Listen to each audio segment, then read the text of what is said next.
This is Igbo Area Hello, Igbo Governor of Lagos State, from no man's land to Nigeria land. The Igbo are the most populous ethnic group in Lagos State. Listen again. The Igbo are the most populous ethnic group in Lagos State. Lagos State has a population of at least 15 million and at least half are Igbo.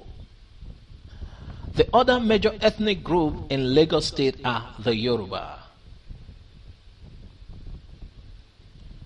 The first people to colonize Lagos are the Bini, who used it as war camp and gave it the name Eko.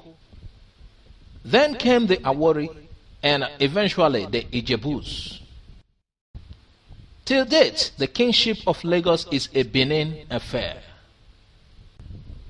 The Portuguese and the people of Benin sold slaves from the ports of Lagos and Badagry. The Portuguese renamed the entire place Lagos because of its similarity with town of a similar topography in their country. Lagos was made a crown colony by the British under the direct administration of the colonial masters.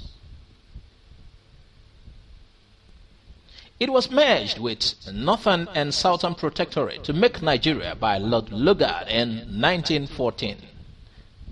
Lagos became the capital of Nigeria from 1st January 1914. In the conferences for the independence of Nigeria, it was agreed that Lagos is neither a part of Western Nigeria or Yoruba land. Lagos was designated a federal territory. Lagos was administered directly from center because of its special status.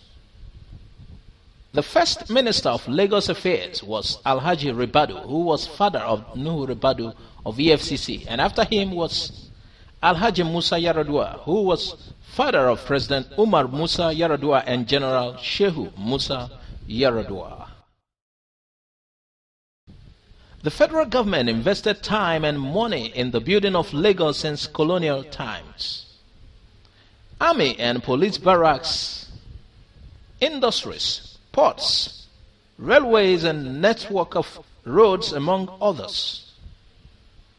Surulere was mapped out and developed. With the above, an influx of Yorubas from the interior started. Igbos came in from the east, and Hausa migration increased from its trickles since the jihad that battered in Ilorin in 1804. Igbo migration doubled and tripled after the end of the Civil War and the abandonment of the Reconstruction Program. Crude oil from Igbo land was used to develop everywhere except Igbo land. A huge chunk went to building Lagos. National structures like Akpabom Bridge, National Stadium, National Arts Theatre came from receipts of crude oil. Ex-Governor Adeyinka Adebayo also tells us in a letter to Tinubu that 60% of Lagos' internal generated revenue is from its Igbo population. Igbos also dominate its industries and commerce.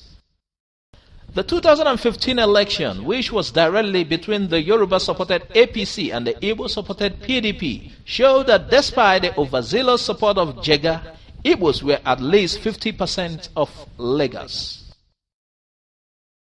People noted that many Igbos and quasi-Igbos won elections in Lagos because of Igbo PDP reserve. INEC disenfranchised many Igbos and stubbornly ensured that most did not get PVCs, while their Yoruba counterparts were gifted with multiples. Yet the result was very close. It is noted that since 1967, except for once or two, most Lagos state governors have been foreigners. Tinubu is from Osun. Ambode Ondo. Fashola is Ogun, to name a few. Perhaps the next elected Lagos governor should come from Anambra or Delta. In the near future, any party that picks an Igbo as governorship aspirant is bound to win the election of Lagos State. I hereby advise the PDP and APC to start shopping for governorship candidates among Igbos. And the next topic, Igbo crude oil and Yoruba accommodation. Igbo crude oil and Yoruba accommodation. You know, the Yorubas used to tell Igbos that they accommodate us in Lagos.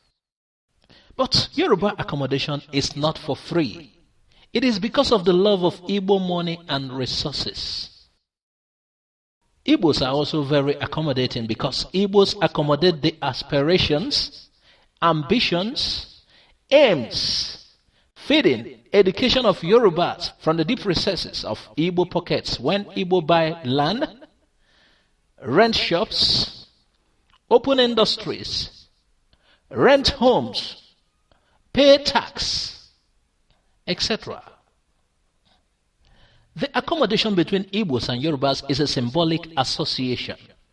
Many people seem to forget that a lot of the infrastructure built and enjoyed in Lagos today are from the federal ports. People forget that this country had survived on crude oil since 1967, and a huge part of it comes from Igbo land, which are majority in both South-South and Southeast Nigeria. It takes serious accommodation to let others share from your resources when the others are not that generous themselves.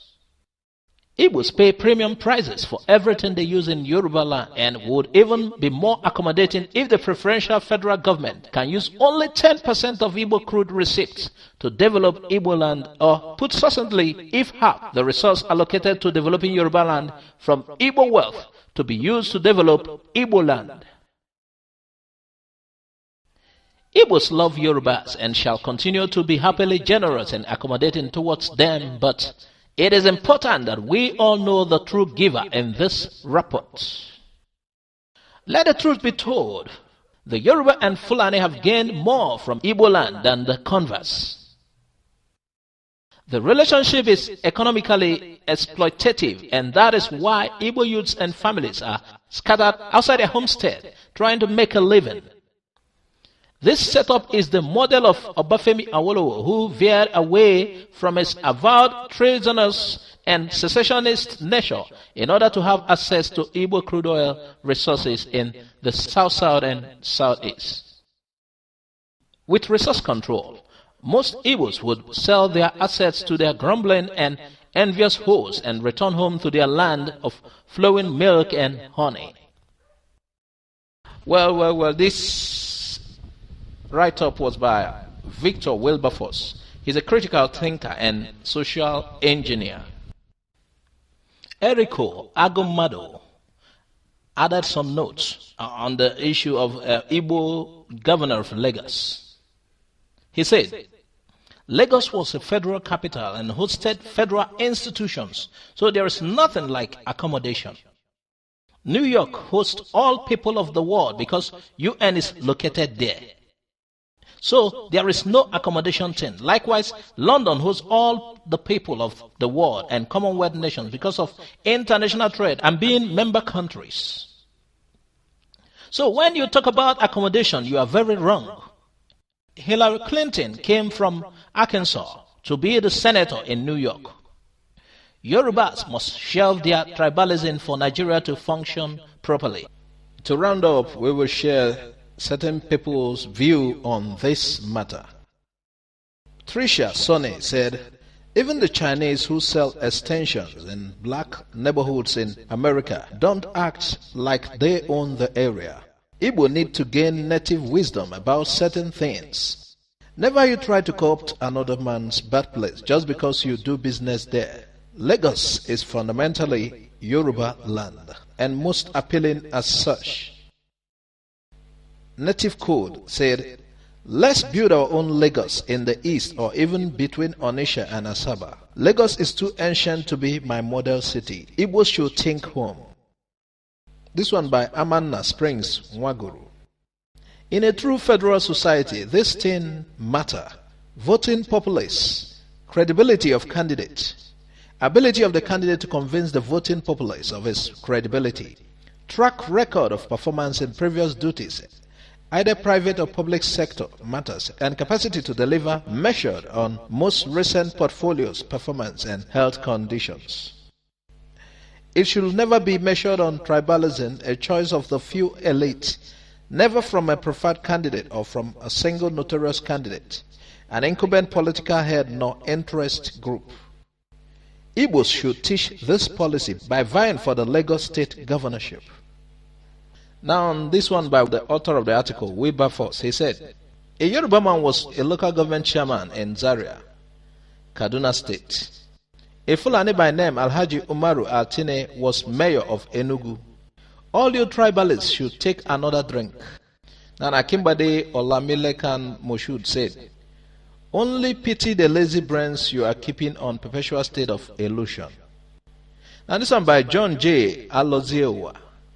He said, much of the sentiments issuing from many on this thread are characteristically African, therefore very backwards, very unintelligent and ignorant, total emotive effusions.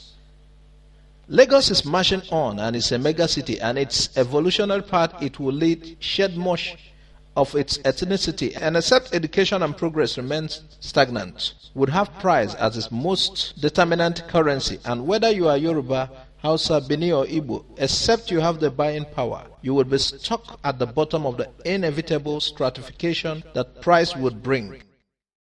Please, we'd like to hear your own contributions on this matter too. Thanks for listening to Igbo Area TV. Please subscribe to our YouTube channel for more updates. You can also visit our Facebook page and like the page. You can join our Facebook group, Igbo Area TV. God bless you and bye for now.